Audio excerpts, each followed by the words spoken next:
itong si Venus. And I know si planet Mars ang umangat, pero add ko si Venus astrologically right now is currently in your sun sign, your sign, Scorpio.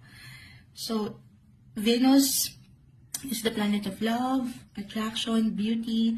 It makes you more than beautiful. Parang ganon. Higit kayo naging attractive. Kung aking i-apply, lalo pa nag-iinit, on fire, yung inyong looks. Physically, mentally, emotionally, again, kung paano nyo dinadala ang inyong mga sarili. Kung pahihintalutan nyo, this is the best time, last 3 months of 2024, to connect or reconnect. Paangatin nyo yung inyong mga boses. Or kayo mismo, sabi ko nga, yung kahit yung kayo lang, ang hirap nyong hindi mahindian. Kumbaga, magpupuna at magpupuna kayo. Okay?